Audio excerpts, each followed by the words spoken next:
lose my head alongside my heart. So take the flight and fix my life. A tethered mind, free from the light. Now, thou wait for now.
borrow your tuner?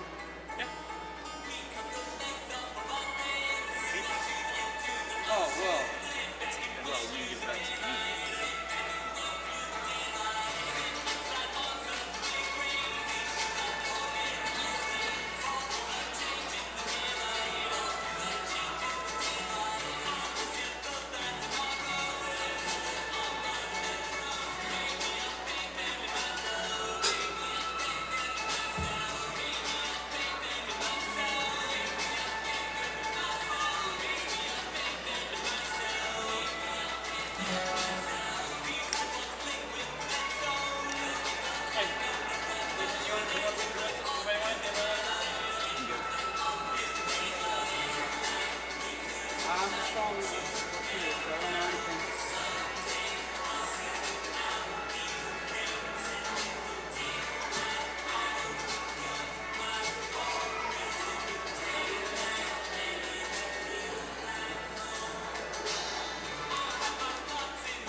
Hey friends, let's stand up as we show some respect to the family.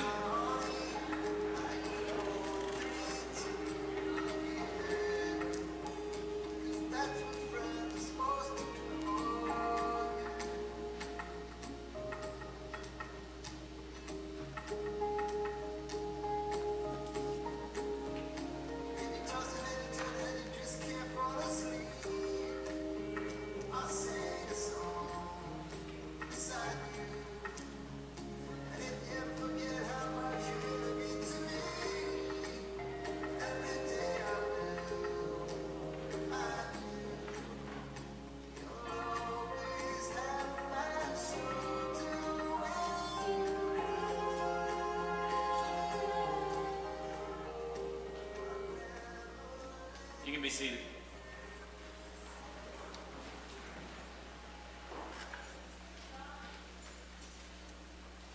Well, welcome everybody.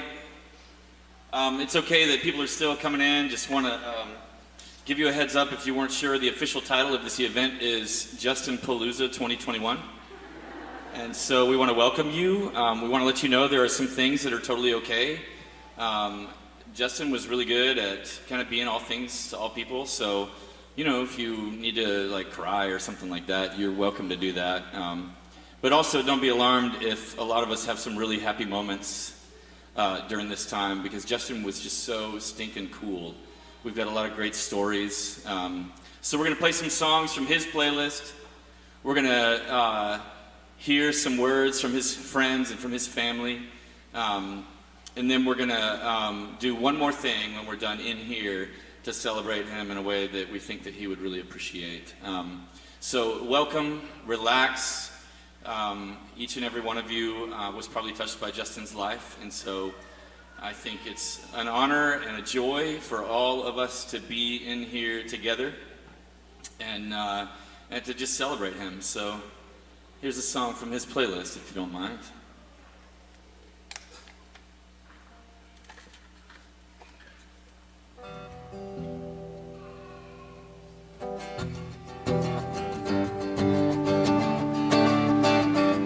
You're welcome to sing along if you know the words. I'll be louder than you, so don't worry if you're off key.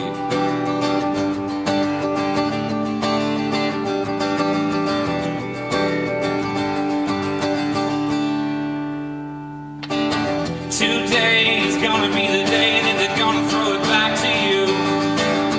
By now you should have somehow realized what you gotta do. I don't believe that anybody feels the way I do about you now.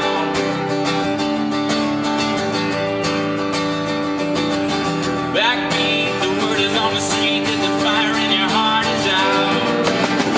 I'm sure you heard it all before, but you never really had a doubt.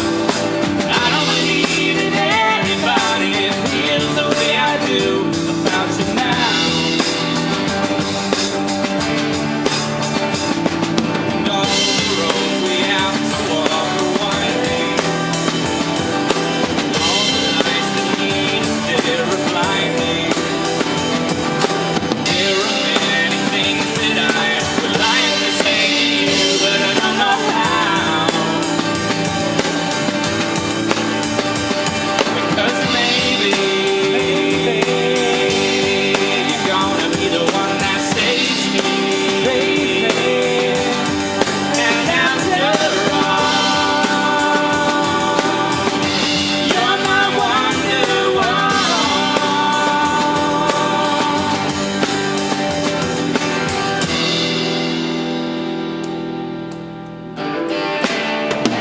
Today was gonna be the day, but they'll never throw it back to you.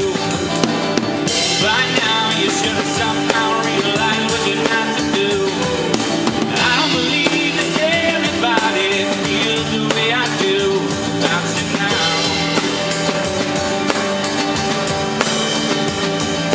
All the roads that lead you there were winding, and all the lights that lead us there are blinding.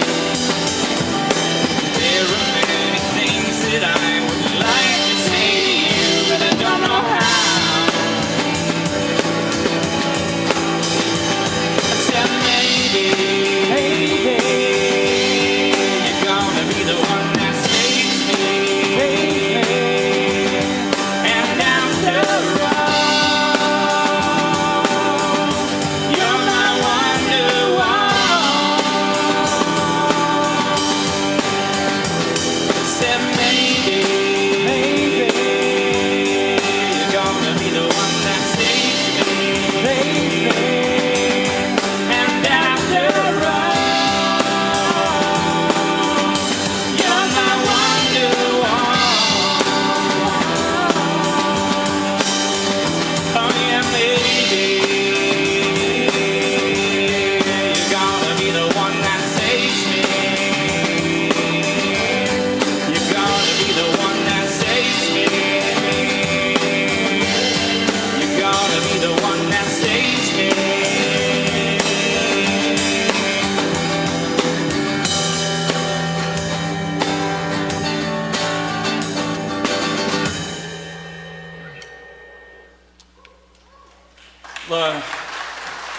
Right on.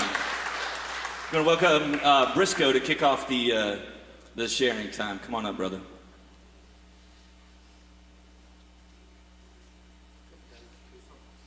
Huh? We're going to do another song. It's all right. Here, you can use this one right here if you want. Unless you were going to read from that one. No, I'm good.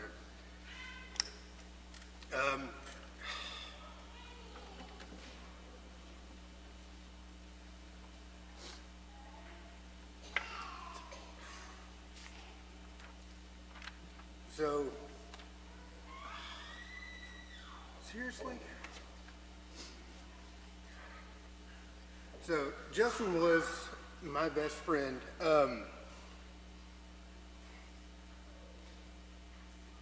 Sorry.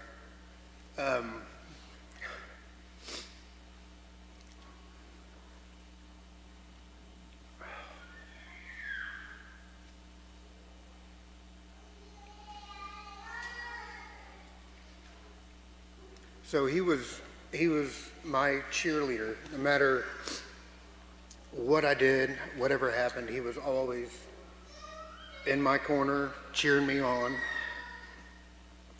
Every time I got a new job, he was super excited.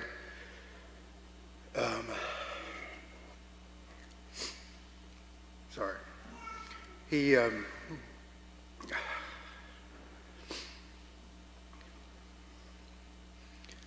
no matter what happened, he was always there for me.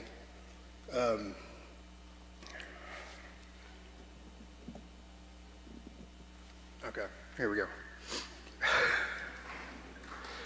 I can't even look over there. All right, so, pardon my language. Justin introduced me to everybody as his a-hole, okay? He would say, "This is Briscoe. He's an a-hole, but he's my a-hole." So, and it's true. You either like me or you hate me. In Justin's case, he loved me. So, but every time, no matter what was going on, if I had asked Justin for help, he was there. And I'm pretty sure he just told Holly that I needed his help just so he can get out of the house and come hang out. But he's the only person I ever took on a ride along when I was a cop. And he was in shock the entire time. When I was out of the car, I was Mr. Serious, and when we got back in the car, I was laughing and cracking jokes. So much so that Justin couldn't even maintain or contain himself when we got out of the car to talk to somebody. He just kept laughing the entire time. But that's the way Justin was. His laugh was infectious. When he would start laughing, you couldn't help but start laughing. And I mean, he could do anything. He could do electricity, even if he got electrocuted. But it didn't stop him. We were remodeling the house, and we were doing the electrical in the bathroom. And for those that don't know, Justin liked piercings. And I was going to do one of the outlets, and Justin was working on the other one. And then all of a sudden, he got electrocuted. And the current went through his nipples and through his nose. Sorry.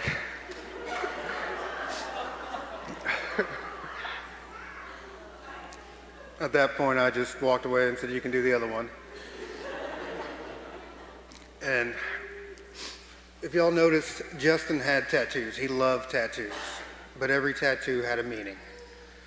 And every tattoo on his arm had a story. The tattoo on his arm of me was a raccoon. He loved this story. I was camping. I had marinated these steaks for an entire week. I spent like all my money on these steaks. They were gonna be amazing. Well, in the middle of the night, hear the cooler open up, and I didn't go out and check. I should have, but I was too busy sleeping.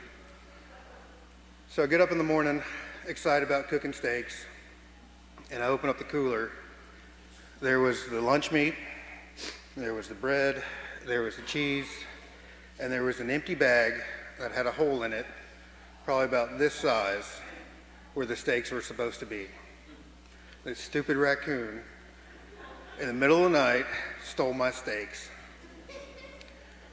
So I told Justin this story, and of course he started laughing. So then he went out and got a tattoo of a raccoon on his arm. So every time he looked down, he saw the one raccoon that got over on me. So every time he sees a raccoon or saw a raccoon, he would laugh and think, is that the one that ate Briscoe steaks? But back to my original statement. Justin was my cheerleader. No matter what happened, he was there.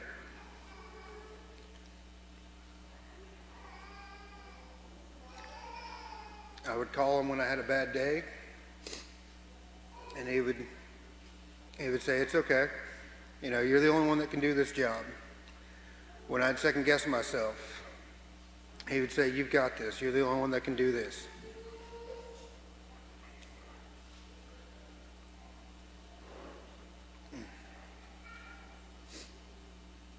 And in some situations, probably wasn't the best idea, especially when it came to building stuff. But he was always there saying, I can do it. And then he'd come right behind me and fix it.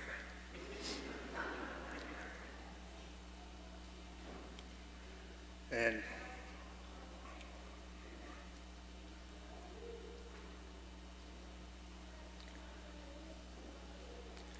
the worst thing is that we would text all day long. When Justin wouldn't answer his phone, I'd call Holly and be like, is Justin ignoring me? Is he mad at me now? And Holly'd be like, no, he's changing Tinley.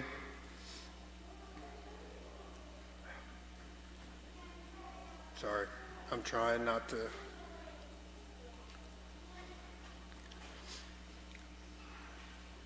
I was there for two of the happiest moments of Justin's life. Actually, three. First was when he proposed to Holly. Second was when they got married. Third was when Tinley was born. Fourth, I think, was when I finally got him on a tube.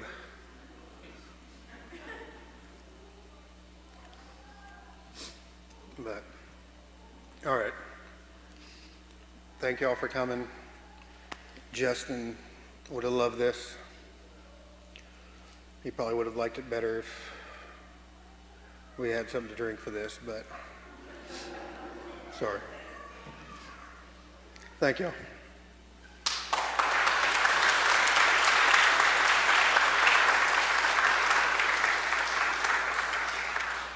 All right, Chris is up.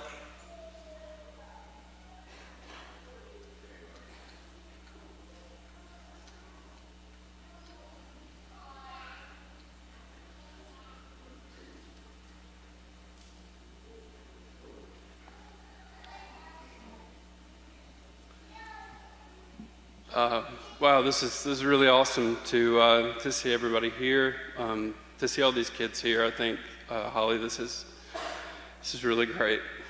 You know, my name is Chris Morgan, and my children went to school here before we moved to Alabama. So Justin, you know, was a huge part of their lives, especially my oldest two. And you know, when Holly called me and asked me to come and do this, I'll be honest, it's the second time in my life that she's called me, and in that moment I knew that she might need to talk. I didn't know she was going to ask me this. But the other time she called, my oldest son Gresham and I, who Mr. Justin called Greshy Poo, he and I were at the soccer field, and we didn't know what it was for. And Holly said, I need you to come by the house. I think something's going on with Justin, and it might be a sugar. And, Gresham has type 1 diabetes, and I have type 1 diabetes. And that was the night that Mr. Justin became Justin to me. And that was a change. And what I want to tell you all, that for those of you that know him as Mr. Justin, for the parents and families out there who have your kids that went to Second Presbyterian preschool, Mr. Justin to me and Justin were the same person. So that wonderfully incredible man who was encouraging and positive and supportive, and a superhero in your kids' lives, because he really believed that all of your kids were superheroes, and he found things in them that they probably didn't even know existed and brought those things to life. He's the only person that I've ever known in my life that was like that for me. I don't think it had anything to do with coming and helping him that night, with diabetes. I think, whatever circumstance that would have brought us closer together, he would have been that in my life. And that was an incredible thing, because even if you're in the world and you feel good and you seem put together and all that stuff, we all need somebody who believes that we are a superhero in their lives. And so the fact that he did that for me was incredible and is incredible. I mean, those memories, live on in me really, really strong. And I'm a teacher, and my wife is a teacher. And, for Jennifer and I think, that's something that we try to do in the lives of the kids that we know and love. But it just came so natural to Justin, and I just always found that to be really incredible. And as I look out, I wouldn't even have to ask. I know who he was for my kids. I wouldn't have to ask any of your children how much you loved Mr. Justin, because I already know what the answer would be. And just little things like, they're not little things, but they were little things to him, but they're huge things. When Gresham was diagnosed, Linda Sue and the staff here were so fantastic and incredible. And, it would have been easy for any school to say, that's beyond what we can do. He was going to have to take shots. He was 4 years old. He was going to have to do all that at school. And they just figured it out. We worked with them. We set something up. The office was great. Holly was great. Linda Sue was great. Everybody. But the person who, when Gresham could only get his shot in the mornings, and then we would do another shot, at supper and in the evenings, we tried to make the food work in between. But it didn't always work like that with diabetes. And so sometimes his sugar would be high. And, I'd get a text from Linda Sue or Holly that, Justin had taken him to the gym to run it off. And he would just do that. And it was always great to just know for all of the staff here what kind of just incredible hands that my children were in. But Justin he was on another level. And you guys know that. I'm not telling you anything that you don't already know. And so, he was a bright and shining star. And, the impact that he made on my life and my family's life, and I'm sure many, if not all of your lives, was that kind of incredible. And what I would ask you all to do is to do the thing that I'm going to leave here today trying to do too, which is to find any way I can to be that in other people's lives. Because, what an incredible world we can live in if we are Mr. Justin or Justin in other people's lives. I think that would take care of a lot of things. So, thank you, Holly, for giving me the chance to get up here. Kylie and Braden, he and I, as friends, had opportunities to talk. We really didn't have a whole lot of time together, and that's kind of what stuck with me through all this, and that just made it even that much more powerful who he was that we didn't have a lot of time together, but man, what he brought to me. And when he talked to me about you guys and what he was doing in your lives, it was the same thing, whether he was talking about the fear of driving, or he was talking about too much time on video games or things like that. He was talking to me about how he wanted to parent and how he was gonna, work and encourage and support and also be there for you. And I knew that was all 100% the way it was. I knew he was all of those things and more in your lives. And just a really, really, really special guy. And I know that we're all sad to lose him so quickly. And for me, taken for granted, the opportunities with friendship. I'm sad to lose the opportunities that I didn't have with him. But at the same time, I feel like in my life, he served a lifetime of opportunities in the little bit of time that we had together. And so I'm thankful for that. And thanks for letting me come up and speak. And if I can ever be anything in you guys' life, anything to help, he would have done the same. Justin's the only person that I can ever even imagine, let alone know, that was excited to help me move. He was excited. He really was. It was genuine. And we were sad to move. We were moving for reasons that we felt like we needed to, but we were sad to leave Knoxville because we love Knoxville, and I was sad to leave Justin, and I think he was probably sad for us to leave too. And he was still excited to come help us do it. And I don't know, I could tell a dozen stories like that about different things like that, and they all just speak to the incredible person that he was. And part of me wanted to stand up here and say that those kind of people in life are so rare that you have to really love it and enjoy it when you meet someone like that and you're around them. But I think that's not what he would want me to say. I think what he would want me to say is, okay, well, we can do that too, right? Let's go be that too. And if we do that, it's going to be amazing. So I'm thankful to Justin for all the things that he shared for me in my life, the ways that he took care of my kids. And I'm thankful for his family and anything that I can ever do for you guys.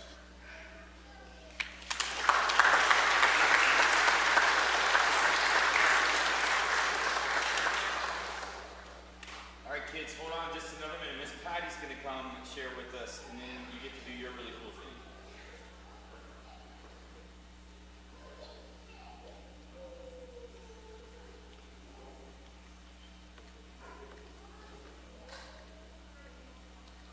Well, it's like after I hear the other two that talked first, and I thought, what else do you add to that? And so I'm Patty Boland, and I actually work at the university, but I work in early ed, and I've been in early ed. I'm one of those old ones. I had a couple that I was talking to behind me. I thought, we're kind of in that old piece. Somewhere in the neighborhood, I've been in it for 40 years.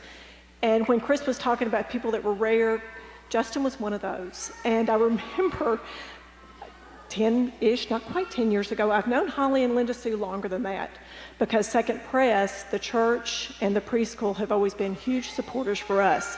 We would teach classes here. We came and did all sorts of things that the church was always very willing, and Linda Sue and Holly to help us with that. And so in the midst of that, one day I had the chance to meet a guy named Justin. And I remember Linda Sue said, I just want you to go and watch him, because that's a lot of what I did teacher observations.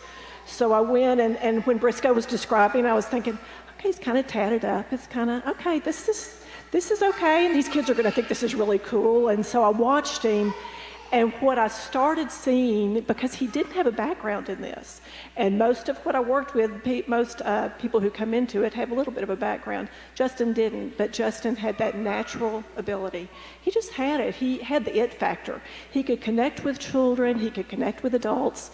And that sense of ease, and I think Chris described it when he said that part of all children just felt special with him, no matter what he said and what he did. And it's interesting because when I said I've been in it 40 years, seldom do we ever have guys that actually come into this profession. And when they do, a lot of them leave it because they discover, and I can look around at the early childhood teachers and they'll agree, this is one of the hardest jobs you can do. It's very tiring, exhausting. It's a little underappreciated and definitely underpaid. And so those who stay in it have to really love it. They have to feel a sense of commitment and the fact that what they're getting back from children and families, it really takes a lot of dedication. And so I kept thinking, I didn't know whether Justin would hang in there with that. So I talk about guys that come into the profession, they may leave it. Some of those that stay are really incredibly rare. And then for me, Justin, actually, the profession chose him because he kind of fell into it. And so as he started to do it, and I'd watch him be this teacher, and again, it was just a delight to go and watch him because anytime I ever observe teachers, I'm really watching the children more than I'm watching the teachers, and then I kind of watch this kind of give and take. And he just was a very good listener. And then the children would respond, and for whatever was going on, there was a calming factor with him too. And plus, he was just a lot of fun. He was Mr. Justin. And so then, as I kind of watched, what I didn't know at the time, that I started teaching a class, I don't know how many years ago it was, Holly, but I realized that Holly and Justin were dating.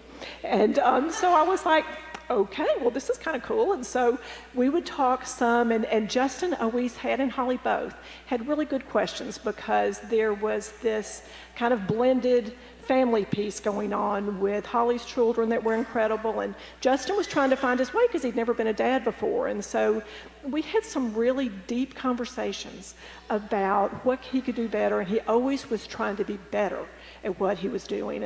And then he would try something, and we'd all get together and kind of conflab about what worked well or what didn't, and then we kind of readdress it again and do something differently. But he always wanted to be the best that he could be for what he was doing. And so watched him do this, and then the next thing I knew, whoa, they were getting married. And I was like, okay, well, all right. So then they get married, and then here they've got this relationship he's going. And I don't know about you all, now I've been married for 42 years, a really long time, and I can tell you I love my husband, but I don't want to work with him. But now Holly and Justin work together. That to me is pretty incredible, that you're in the same facility, able to be there with each other every single day. And so they did that and just did it so well. And Justin again, but as I watched him, I continued to see him progress as this truly incredible teacher. I knew he would be. And so again, anytime that I taught a class, he always had the best questions, or he'd wait afterwards and he'd wait to ask me about something. Now, anytime that he knew if I was going to be at the church that I wasn't teaching necessarily a class, he would be attending, Holly said, he knows you're here. And I'd say, okay. All right, and then not long after I'd finished, Justin would be waiting at the doorway so we could sit and have our conversations. So I'm going to miss that. I always loved it, and kind of like Chris said, I didn't get to be with him all the time, but every time I was with him, I loved it, and always just, I always left with a smile on my face and felt like he was so good for all of us. And so I told Linda Sue, I said I needed to know about how many children he had had in his immediate care. And so if he had been teaching for almost 10 years, that means he could have had almost 200 families. That's a pretty incredible impact. And then when you think about, on top of that, all the children that knew who he was, because again, it's a rarity to have a guy in an early childhood setting. So everybody knew who Mr. Justin was, and he was so respectful with all of those children. And so think about what his impact looked like that. And then the fact, next step, he goes in and then they have Tinley. And so not only would Justin show up at the doorway with just Justin, every time Justin would come to see me, it was Justin and his extra appendage, which was Tinley, because she was always attached. And so again, it was being able to have those conversations. So I was very honored that Linda Sue called and asked me about just coming to kind of give you the side of Justin that I knew as the early childhood director with no previous experience, but the fact that he had that natural ability to take, and so that was the easy part, to teach him about things. He already had the capability there. So I know we're all better. I'm sure going to miss him terribly. It was really hard for me. I had to come and do an in-service here. Probably it's been almost a month ago now. I stood outside because I just couldn't walk in, because I couldn't imagine what it was going to feel like for him not to be in there. And so when I finally stepped in, and I was in with all of their team in the room, and I said, I've really got to address the elephant in the room, because for me it's really heavy right now, and I'm so used to him being here. And so that was kind of hard. And see, I thought, I can do this. I can stand up here not crying. I'll be fine. Briscoe, you started it. That's it. But I just want you to know, and I know I'm not telling you anything you don't know, but again, what an honor to have had him in our lives. And we're going to miss him, but I'm telling you, his impact is far-reaching. And in the world of early childhood, when children leave us, they go to school. People always talk about they go to real school, but really, we're really an important impact, despite what people might not know about early ed. But the thing about it is, a lot of times they'll forget about us because they kind of move on, and for whatever reason, their little brains kind of erase us. But I've told teachers that unless you see them on a regular basis, But I can tell you, I know the experience is real for the impact he carries forward.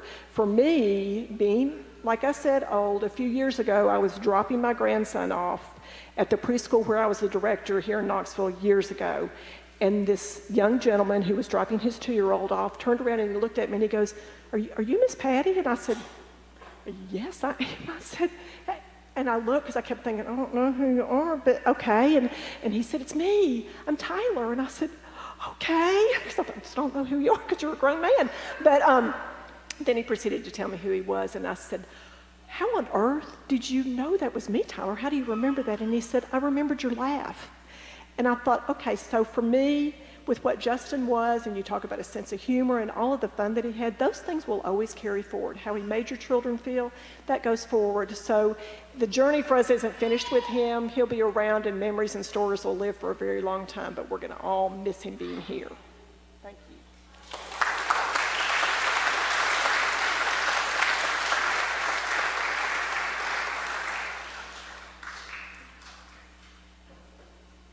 All right, we got another song by a band much better than us.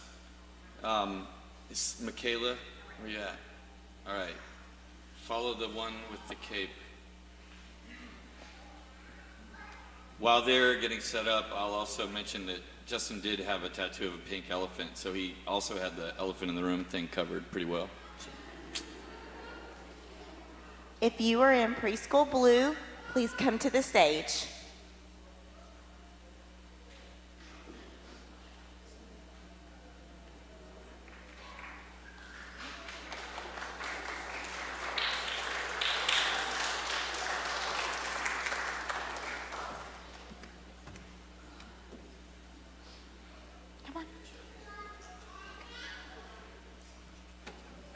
If you are in pre-K, please come to the stage.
It'll be all right.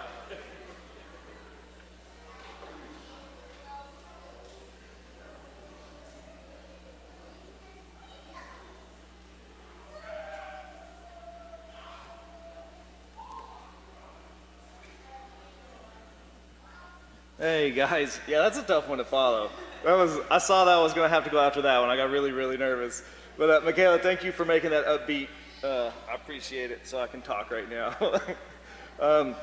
Anyway, my name's Matthew. I own Pretentious Beer and Glass down in the Old City, and Logan has he's got one more week here at pre-K, and then he goes off to kindergarten. So he's been in school here for 5 years now, and you know, kind of like what some other people were talking about, like Mr. Justin in pre-K with the tattoos looks very cool, and the young dude, and it's like, you know, what's this guy doing like here? And then the more you get to know him, you're like, that seems like somebody I would just hang out with on a regular, you know, just on a normal basis. And then you're like, man, like always so positive. And then slowly getting closer to the class and getting to know him, and then start off with his relationship with Logan, with any of his kids. It's hard to put into word how much he's appreciated by them and loved by them, and all of the nicknames. Logie, we start off as Logan Bear, and then Logie Bear, and then Logan Barrington, which were the cutest nicknames. It was like that became what we called him at home all the time. And it's like, Miss Jeff, sorry, we got to steal that nickname. That's too good.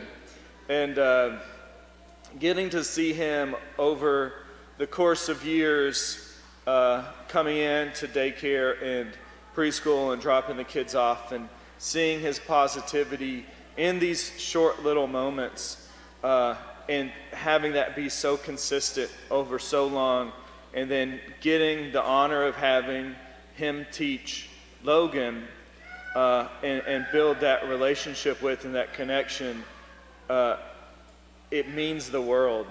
And that was, you know, the preschool read, you're getting in a time where it's kind of hard to drop the kids off because they decide if they don't want to stay at school, then they can vocalize it.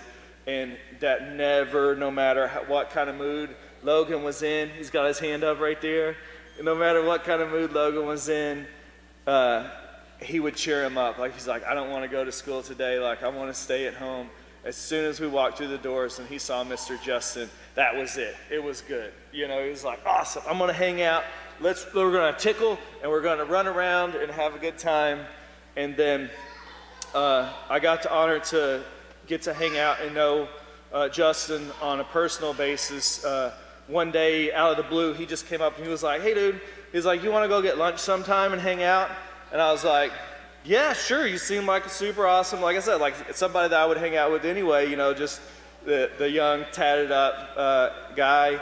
And I was like, cool. I was like, yeah, let's go. So we started going down to the Old City, and we hit all of the spots downtown. I think Kaizen was his favorite, maybe out of those that we went to. And got to hang out and talk. And we talked, one of the last times, Chris, we were talking, he told me the story about when he got diagnosed with diabetes and how helpful you are. And man, that meant the world to him. Like, this was just recently, a few months ago, we were talking about that and how much that helped out and how little help he got from going and getting diagnosed with it, and like how to take the medicine, all of that stuff, and how you came through for that. And I mean, we talked about that for like 45 minutes. And that was the kind of person Justin was. There wasn't a lot of small talk. Like, he went straight to what was real, and he talked about people's lives, and he talked about things that you could do better. And there was none of that just random, wasted chit chat. When you had a conversation with Justin, it was a meaningful conversation. And it was also, like I said that before, like his positivity and seeing that in small doses, being able to go and hang out with him on a regular basis and see that in bigger doses, that was him, was positivity. I don't think, he's one of the few people that I've ever met in my life that I didn't hear anything negative come out of him. Like, it was always positive, and you don't do that by accident. You don't accidentally be positive all the time and ignore the negativity. You do that on purpose, and you do that with commitment. And that was him. And he was getting to see him every morning was like getting to see a flower open up or getting to see the sunrise, like the best possible start to your day of having him coming in and just being like, "What's up, dude? How you doing, man? This is awesome. Like today's going to be a great day."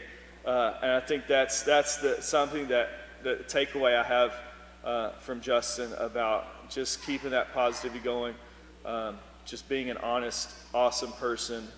And I think that's about all I got. I got one last thing. I was debating on whether to tell this story or not, but it means a lot to me, and I felt very lucky that this happened. Thursday, before he passed, he was going to eat at Kaizen, just down a couple blocks down from the glass shop, and called me. And I was pulling cane that day, and it was like 110 degrees. So I only get like in 20 minutes, like literally 1 minute where I can answer a phone or do something. And he called within that 1 minute little window and was like, "Hey, I'm outside. Can I come in? We just ate at Kaizen." And I was like, "Dude, yeah, of course." And so I run outside just sweating. And he's already like, he didn't want to, interject or like, he didn't want to cause a problem, because we were working, so they were already like walking further. I'm like, "No, dude, come on." So come on in. And then he came in and hung out for like 30 minutes in 110 degree heat, and got to chat with him. And that was the kind of dude he was. And I was so happy that that little window I was able to answer and chat with him and hang out. But anyway, guys, thank you so much. Appreciate it.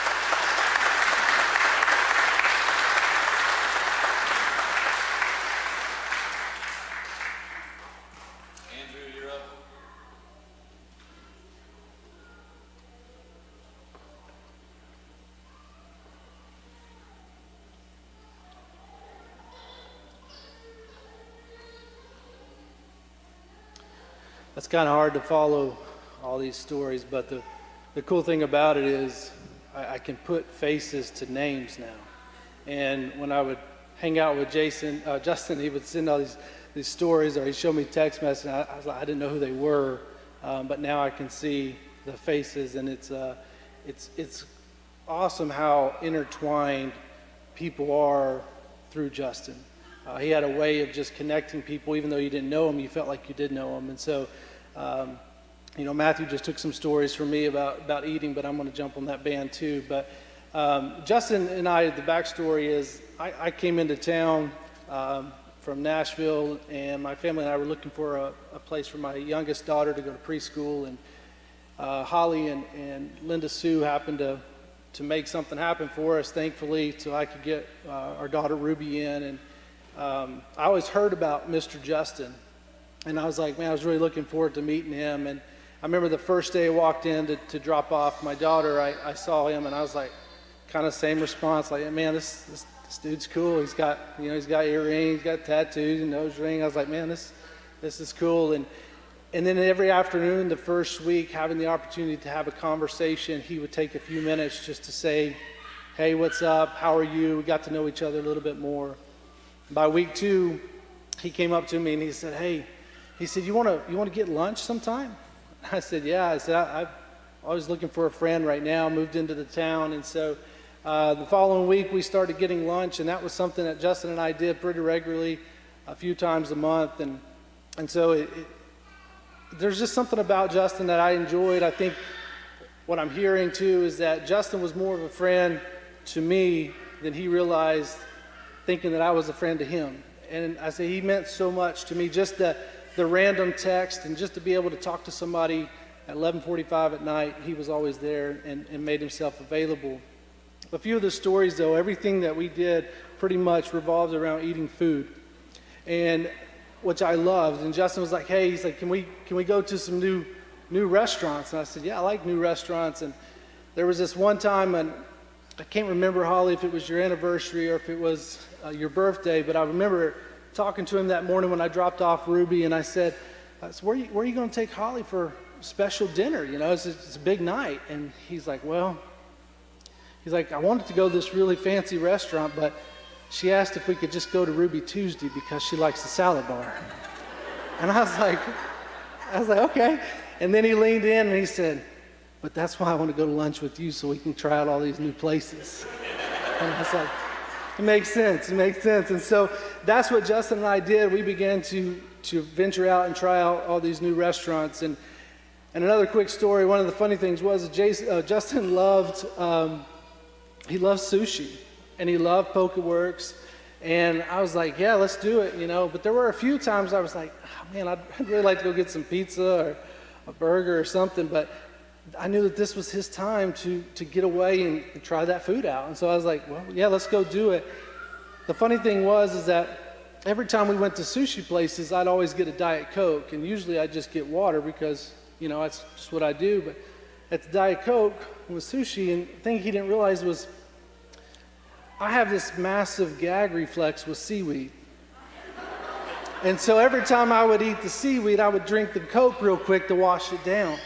Because I didn't want him to know that I didn't want to go to the sushi places or the Pokeworks. I knew that's where he wanted to go, and I wanted to be with him. And that's all I wanted. I didn't care where we went. But there were a lot of times, and it was the last time we went to Pokeworks, he said, why are you getting the Diet Coke every time? And I said, I just have a little gag reflex. And he was like, we've been going this for almost 2 years. Like, what are you doing? And I said, well, I didn't want to mess it up. And so Justin was just as easygoing and just an easy friend to be a part of and be a part of his life. And walking life with him, it just meant so much to me. And he shared so many stories about the family and about every one of you. And I'm honored. Thank you for giving me this opportunity to share and to celebrate the life of my buddy Justin and many of y'all's too. And so I look forward to being able to see him on the other side. So thank you guys.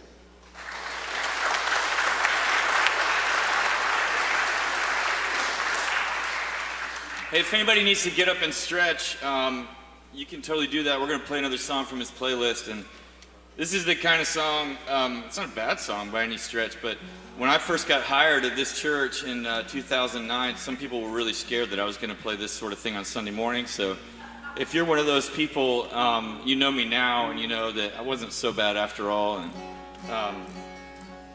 but heads up, this is one of those songs.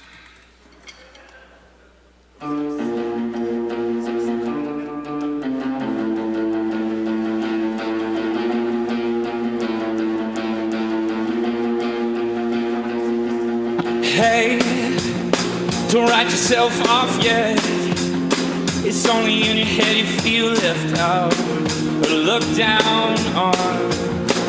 Just try your best, try everything you can, and don't you worry about the bitter ones in your own way. It just takes some time, little girl, you're in the middle of the ride.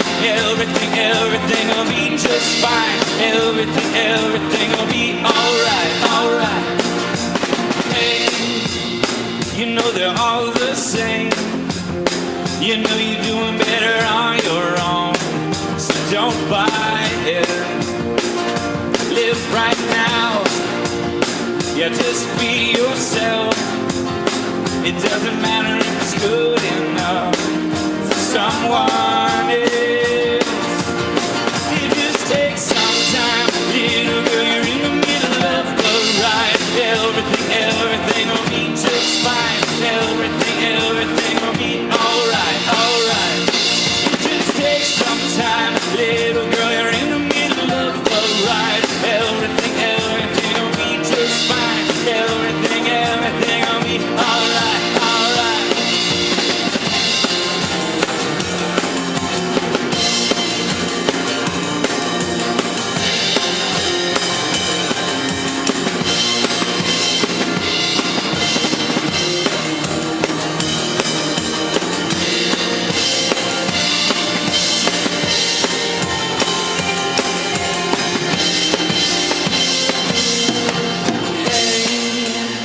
Don't write yourself off yet.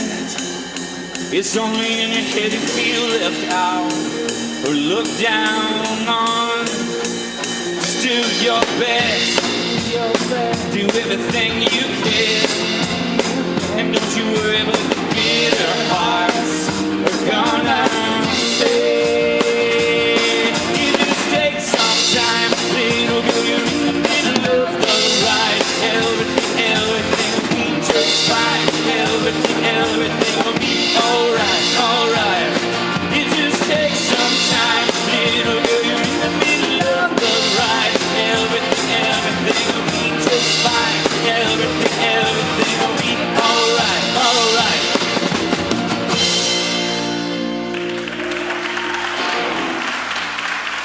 Please welcome to the stage, Uncle Denny.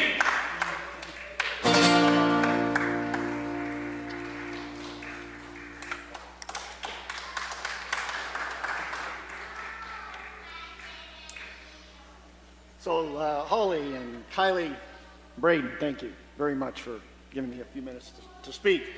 I'm Uncle Denny.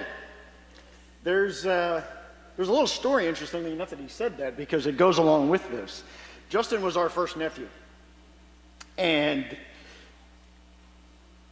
that was really cool. That was really important to us that my sister Amy gave us a new title. No, we weren't just Denny and Nancy. We were Uncle Denny and Aunt Nancy. And it becomes particularly important for Nancy because she was an only child. And just the idea that she got to have a family member that she could help to be part of their life was really, really important to her. And I can't prove this, but I kind of think there were times when we would come here and visit that she would take Justin off to the side and hold him and rock him, but she would whisper in his ear, "My name is Aunt Nancy. Always call me Aunt Nancy." And the only reason I'm thinking that happened is because I didn't do that, and I got downgraded later on. I was just Den, but it was always, even up until June of this year, she was known as Aunt Nancy.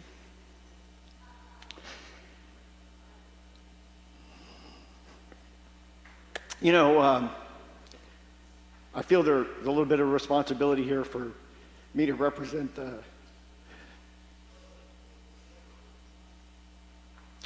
the first speaker of our immediate family.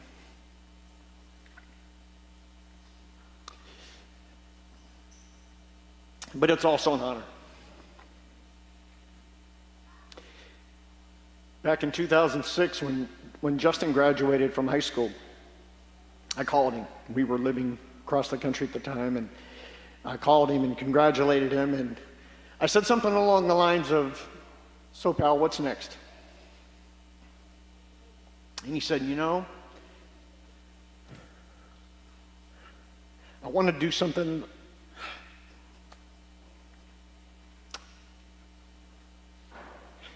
to do something that helps people.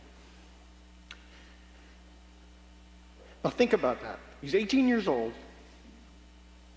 His goal, his desire, has nothing to do with himself, like I did when I was 18. His focus was on someone else, and it's always been that way. So it's so empowering, so reassuring, it makes me feel so proud to hear the stories that I hear about a side of his life that I didn't get a chance to experience firsthand. And to hear how he carried that out. These kids, this preschool, the memorial garden that's in play to be planted and maintained in his honor. These are all testaments and tributes of a life well lived and a good human that Justin was. And that's,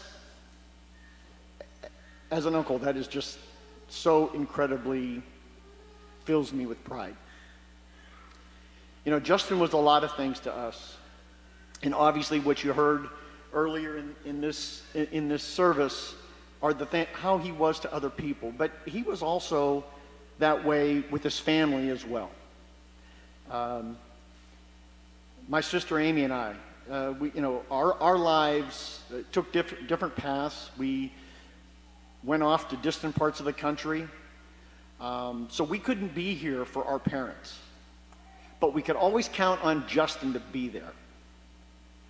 As our parents aged and their health deteriorated over time, by that time, Justin had a family of his own. He had a home of his own. But he still made time every week, every day at times, to check on them here in Knoxville. To check in on them, spend time with them, be with them, help them do things that they couldn't do themselves anymore. And I think I can speak for Amy when I say that we were just so grateful to know that we could always count on Justin in spite of everything else he had going on in his life. He never forgot where he came from. So Justin was a lot of things to a lot of people, but he was a loving son. He was a proud brother.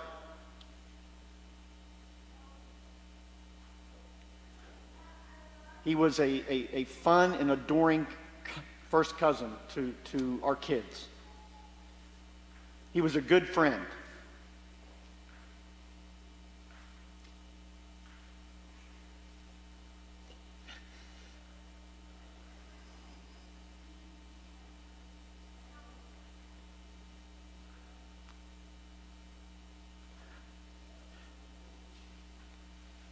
But above all, there was nothing more important in Justin's life.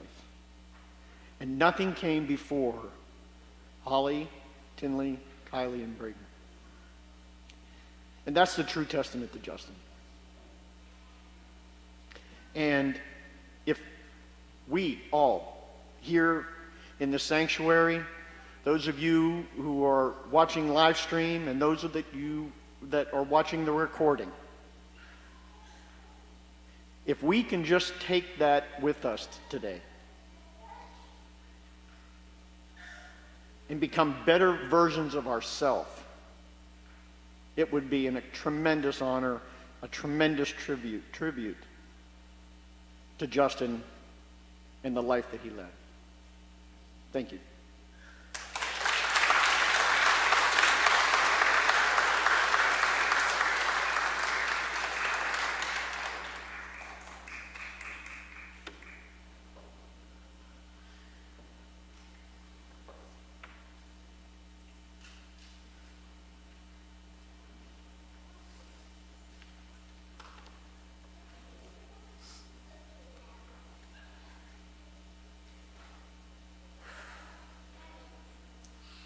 So most of you probably don't know who I am, but I'm Justin's youngest brother. There's three of us.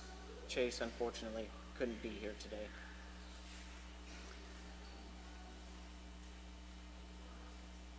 Justin impacted my life in a very different way. He picked on me a lot when we were kids. Picked on me a lot, but nobody else could do that. Justin wouldn't let that happen. And so 2 years ago, I got myself actually into quite a bit of trouble, and I got separated from my family.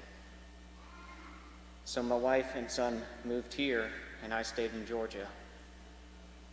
Well, over that course of 2 years, Justin bonded with my son like I've never seen somebody bond with anybody. He was very important to Levi, and pretty much any kid that crossed his path was very important to Justin. He saw something in kids that most people didn't,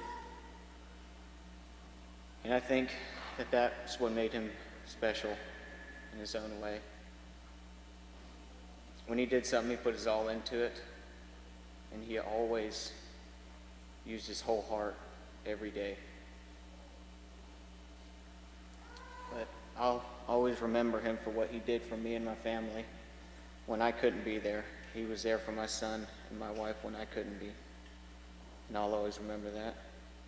Thank you.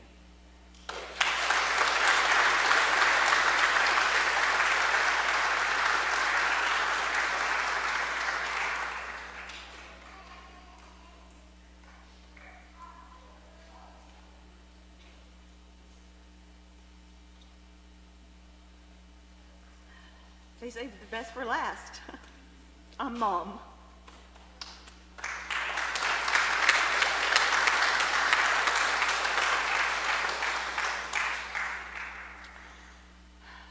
Wow, that was just so heartwarming, incredible. I am so proud of my son right now. I'm going to tell y'all a secret. Justin's lullaby. I'm not going to sing it to you, don't worry. He was the only one that could put up with that. I sang it to him the day he left us. You're going to laugh. Whitney Houston's The Greatest Love of All.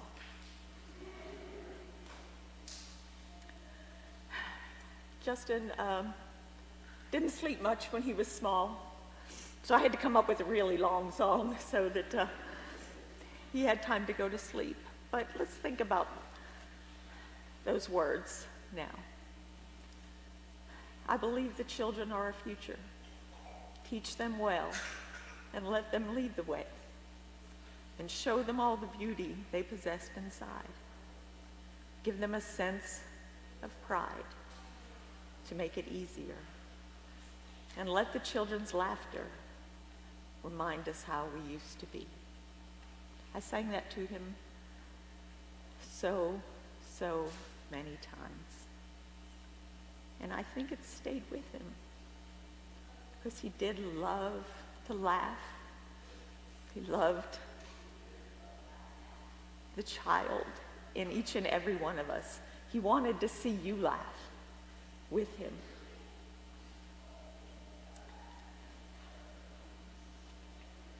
I'm wearing Winnie the Pooh today.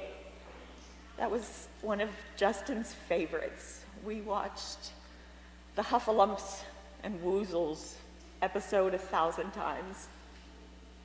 He liked to be afraid too, so I think that's how he worked out his fears, yes. We watched American Horror Story together. As grown-ups, I would go and sit with Holly and Justin and just laugh to be scared, right? I was the bumblebee. That's who I was on his arm. He said I was always buzzing around.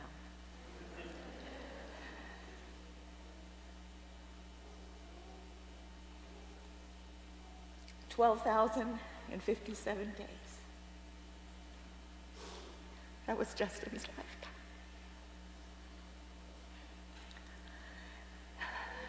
And my first thought was that, gosh, I need to remember something about every day. Surely I can do that. But those of you that spoke today made me realize that I don't have to do that. Because Justin's memories don't just live with me, they live with all of you. He just truly was such a special soul. So, on behalf of my husband, Don, his brothers, Chase, hi Chase, and Hunter, his sister Emily, Carl and Mary Jo, and oh, Holly, the love of his life, Kylie, Braden and Tinley, I just really want to thank you all so much for being a part of his story. We will love him and miss him forever. I love you more, Justin.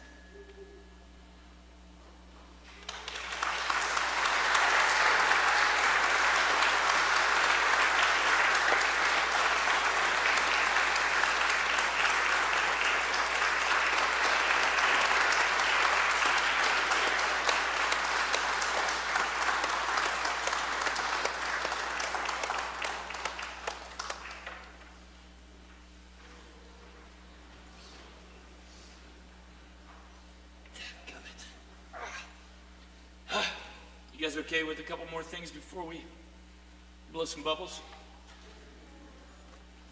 So my name's Ethan, if you don't know me, and Justin and I were pretty close. Our friendship pretty much started when I started working here. It was kind of carved out really early on Sunday mornings. We were always the first two people here because he had a zillion things to do, and I had to like set up stuff pretty much like this for the early service, and it was really funny. We had known each other beforehand, but when it's that early on like a work day, it's kind of like and you haven't had your coffee yet, because like one of the things that he would do while I was setting up is he'd start brewing a bunch of coffee out in the lobby, which was, you know, the most important job on the planet, basically. And so it was always funny because like neither of us had like had coffee when we got here, because we knew there was going to be several giant pots of coffee. And so I'd be like, "Hey man, is the coffee ready yet?" And like for the first couple weeks, just out of like instinct, he would like respond to me like, "Sir, I'm sorry, it's not time." And I was like, whoa, sir. And he's like, "Oh, sorry, habit." So it was really cool, but I always thought it was really funny that I remembered the day that he stopped calling me sir.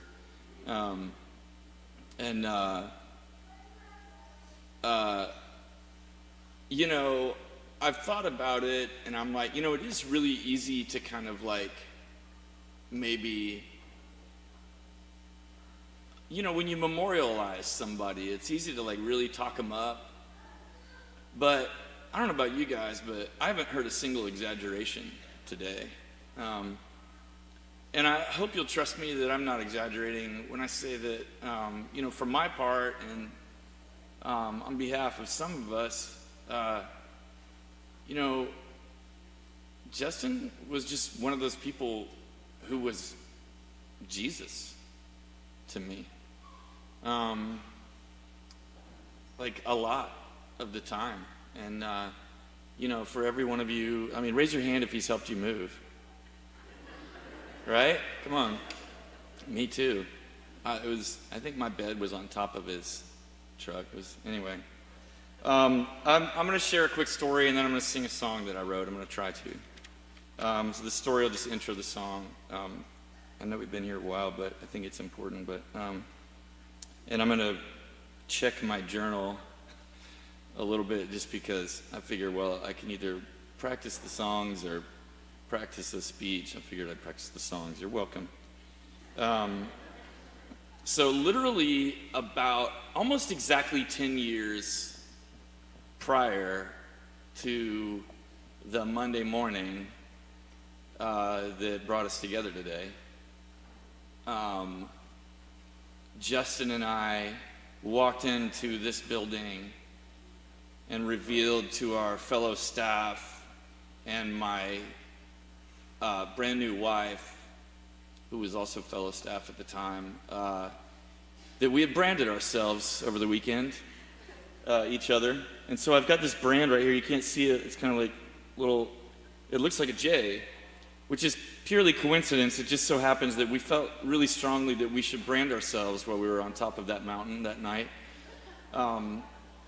And all we had that would work to do it with was a tent stake. And so So his was the same shape. I didn't have a tent stake in the shape of an E, or that would have been cool. But we were like, you know what? We should be brothers. And so we did that. And we got a lot of questions about it when we got back. And our answer was, it was the right thing to do at the time. And I hold to that. But where we went was one of my favorite places in the national park right here. He and I liked going hiking and camping together a lot. We were both born in June, so we would often use that as an excuse to get out and go camping. Sometimes just the two of us and our dogs. Sometimes Adam and his dog would come along. And our dogs were better than his. Yours ran away, didn't they? But only for about 20 minutes. Anyway, here's the Stormy Bell. But it was a really important adventure that we needed to take, because the following week, that Monday morning when we came back in here, was the beginning of a very sacred modern church tradition. A church tradition feared and sometimes loathed among church staff and pastoral people all over America. A tradition that seemed very necessary and perhaps is, but would shake the very foundations of anyone who worked at a church. And that tradition was called Vacation Bible School. It was a good weekend to go to the top of the mountain and get our bearings and maybe brand ourselves. Each other. I keep saying ourselves. He did mine, I did his. He did a better job on mine, as usual. But it was a really sweet time. We shared lots of times like that. We used to, before the pandemic started, we would do tacos on Tuesday nights. You know, what else would you do on a Tuesday night? So we shared Taco Tuesday together for a while, Justin and Holly and Rachel and I. And it was a really important thing. And then we got that got broken up during the pandemic like everything else did. But it was really hard to kind of get back together, you know. So some time went by and we'd text every now and then. We'd call, and we'd hear a song that reminded us of each other. And Justin was always like, man, it's cool. We're all busy. It's fine, you know. And when this first kind of happened, it made me really upset about all the Tuesdays that I missed. And I thought maybe a great memorial tattoo for Justin would be the tattoo of a taco, and underneath it, right, never miss a Tuesday or something. I don't know. But the thing was, we could always just pick up where we left off, because Justin was forgiving and gracious and just a generous spirit through and through in every sense that I could really describe. And so I've found comfort in the fact that, you know what? He was all right with it. It's not something that he'd be mad about. And that kind of forgiveness that was just existed as part of our friendship is one of the ways that I think he reminds me of that Jesus character. But I'll close with a funny story before I play the song. So we were on our way on this particular camping trip, the one where we branded ourselves right before VBS. Each other, whatever. And we stopped, no, don't get upset, but we stopped at a liquor store on the way to just get an airplane bottle of whiskey. Because when you're on the peak of a mountain trying to sleep and it's windy and chilly, you know, a little bit of that in your hot chocolate is really helpful. That's all. Just a little bit. That's all we wanted, you know? So we stopped at this really interesting place. Used to be off of Rutledge Pike. I kind of hope it's not there anymore. If you work there, I'm sorry, but it was called Christie's Liquor. And we went in there, a very large place, and we very quickly just got our little airplane-sized bottle and put it on the counter in a very small completely gray-skinned man looked from behind the counter at our airplane bottle of whiskey and then looked at us and back down again, and then he looked up and he said, "Well, that's just enough to piss you off." And we kind of were like, you should probably slow down on your product knowledge. But we always enjoyed telling that story together. He did a much better impression of the guy than I do. I sounded just like a guy from Squidbillies, which I only know because of Justin. But it's interesting to think about the difference between just enough and just enough to piss you off. And he was always okay with, somewhere between everything you want and just enough. And I always appreciated about our friendship. So this is a song called Just Enough.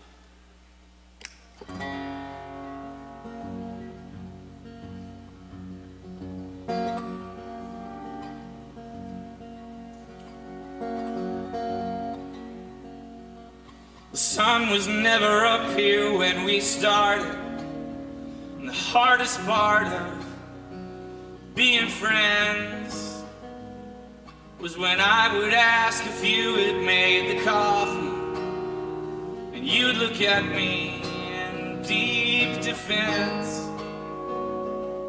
But I was always quick to say I'm sorry, and you'd forgive me before the show begins. The time you came to understand my weakness, and this when we knew this would never end. But all the days from then to now, the second hand will not slow down. It's moving on like someone we once knew. But you and I would fight the fight, pick up where we left off that night, while moments fly like bottles from the roof, making scars to become brothers. Every time we get together, it was either everything we want or just enough.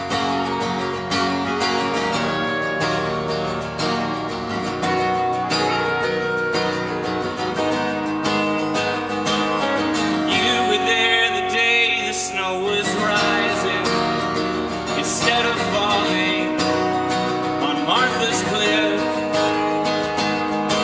midnight mountain peaks and deep dark caverns, behind the waterfall we slept and wondered if everything would happen for a reason, through all the seasons and all the broken things you fixed, and all the days from then to now. Second hand will not slow down. It's moving on like someone we once knew. But you and I would fight the fight, pick up where we left off that night, while moments fly like bottles from the roof. Every time we get together, making scars to become brothers, it was either everything we want or just enough to piss us off. And when the Tuesdays came and wished we said goodbye to the minute hand, but still we felt like this would never end. Maybe it doesn't, even if it doesn't look the same. Maybe we hold on, maybe we hold on to all the days from then to now. The second hand will not slow down. You'll never be just someone we once knew. So we will try to fight the fight, pick up where we left off that night, while moments fly like bottles from the roof. And every time we get together, making scars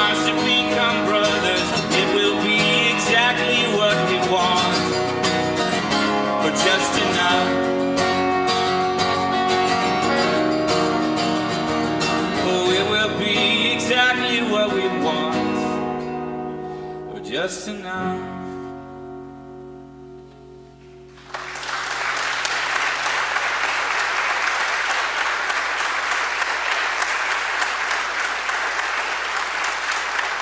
Thank you.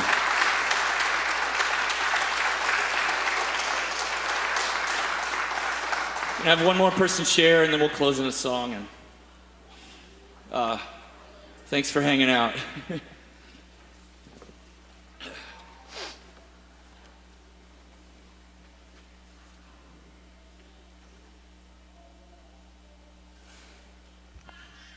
My name is Andy Morgan, and I'm a pastor, so I particularly like to stand from one of these vantage points.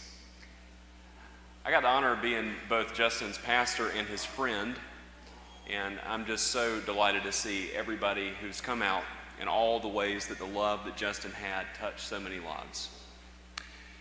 Justin had a heart that was full of love, and we heard all about it this evening. Justin loved jokes.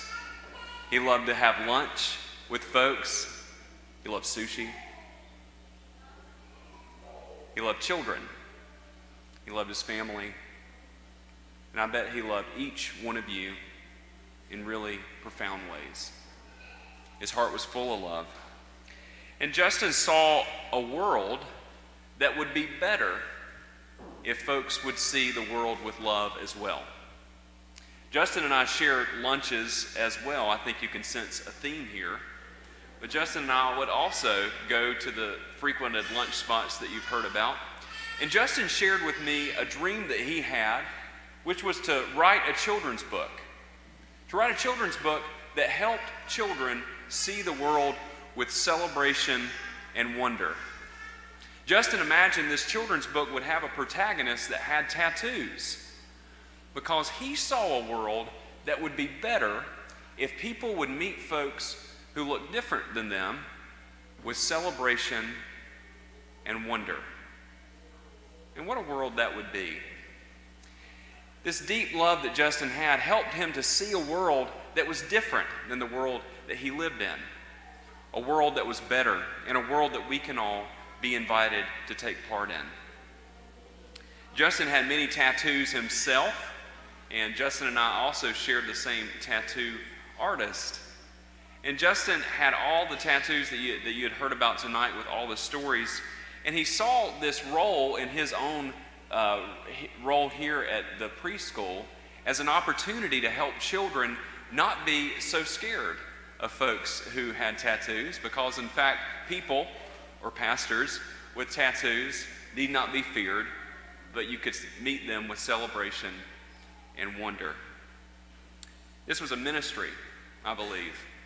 I believe that this was a ministry to help instill a better way of seeing and being in our world.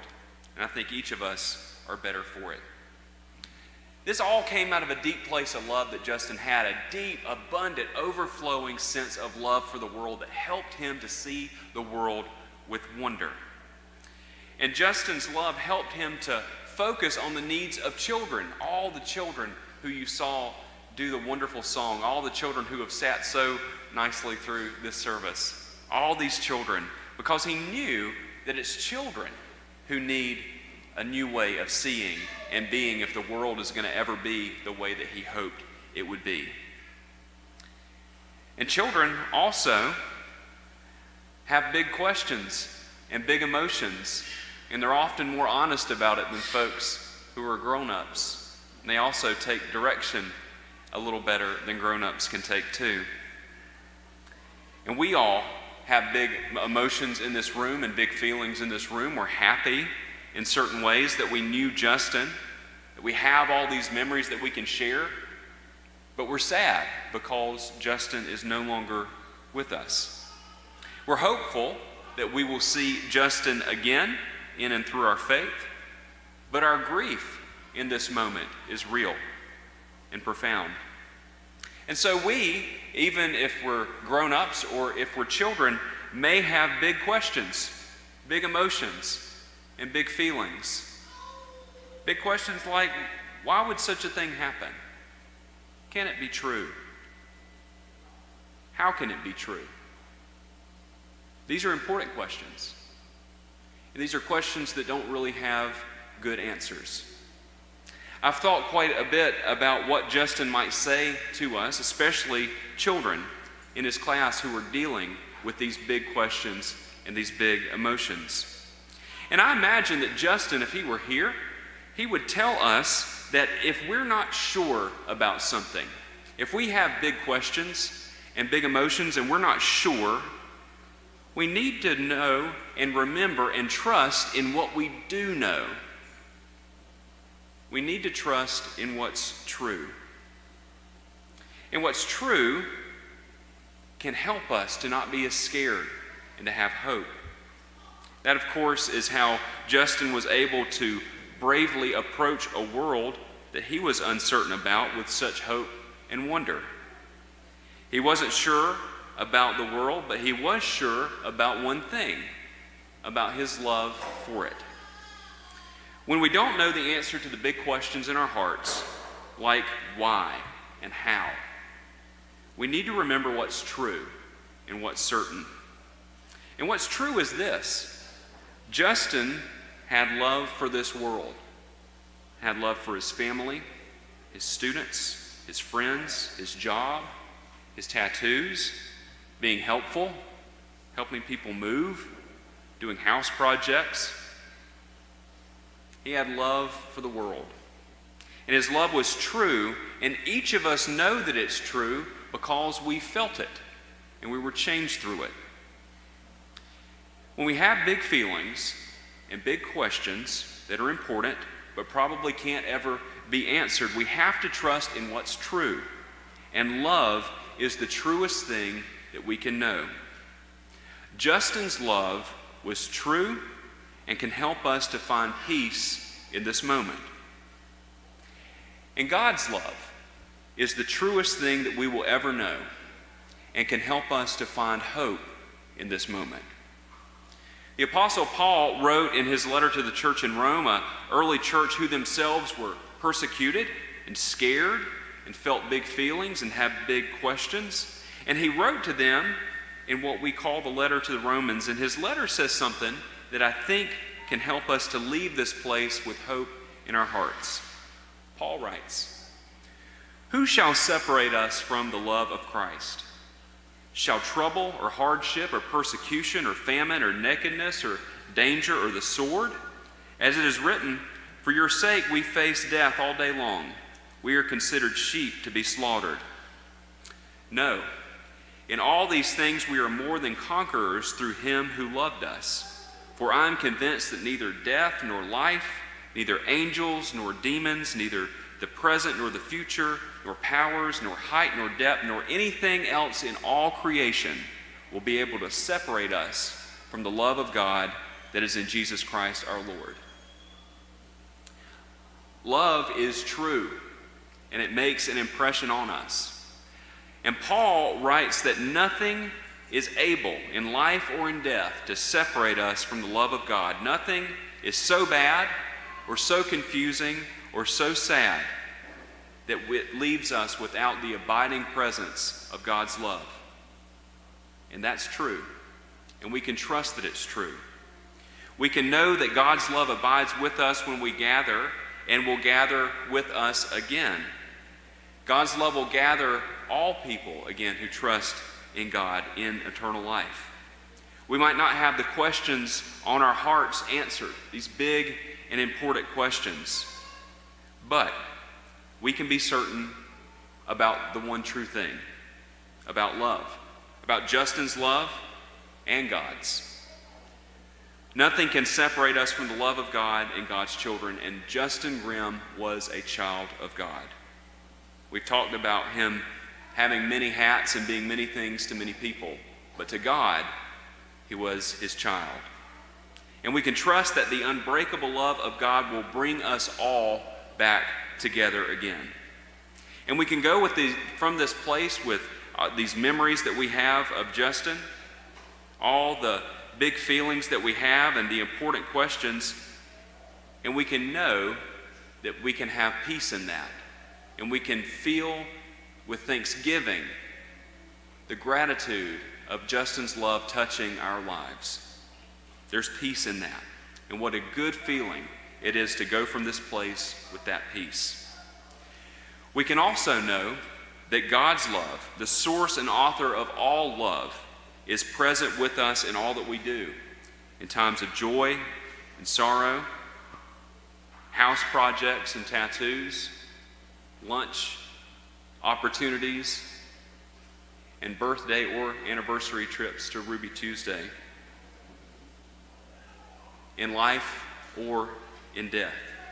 That nothing that we know, nothing we can experience will ever separate us from the love of God in and through the resurrection of Jesus Christ. And there's hope in that. Thanks be to God for the life and the legacy of Justin Grimm, and for the unbreakable love of God that won't let us go and will gather us all together again. Amen.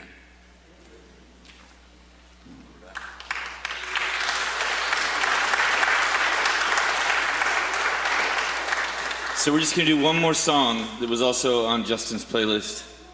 And then when we finish, we'll let the family get a head start. And then we're just going to go right out there, and we're going to blow some bubbles. We invite you to join us on just kind of a fun closing ceremony. And this is one that might be easy to sing along with if you want to. And you can also stand up if you want to, if you've been sitting a while.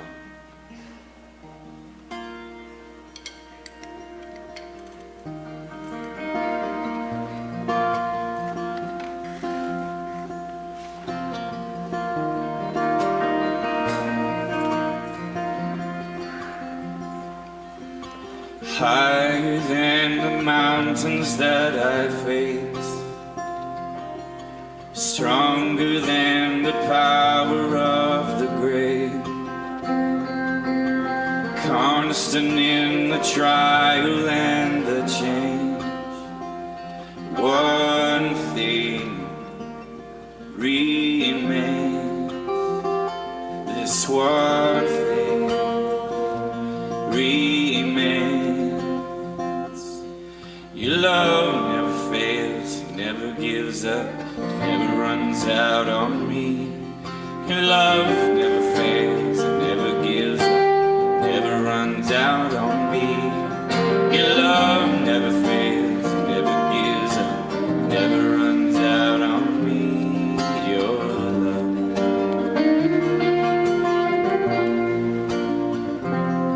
Because on and on and on and on it goes, before it overwhelms and satisfies my soul.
never runs out on me. Your love never fails and never gives up, never runs out on me. Your love. Your love.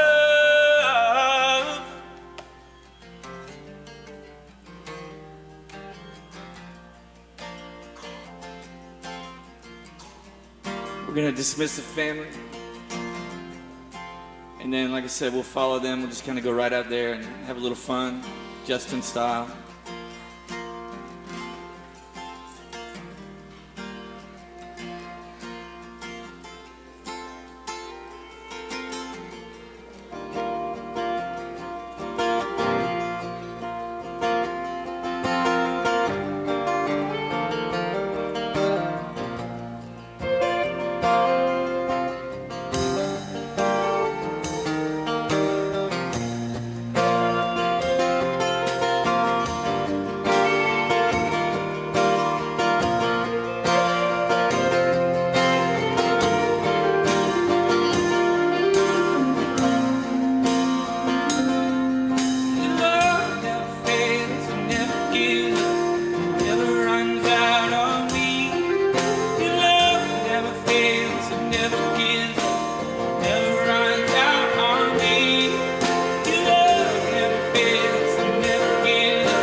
Thanks. You can follow us out.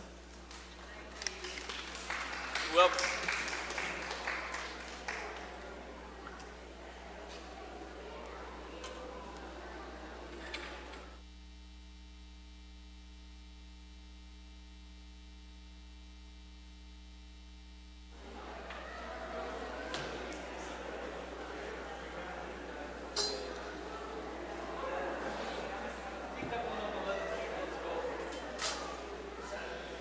that one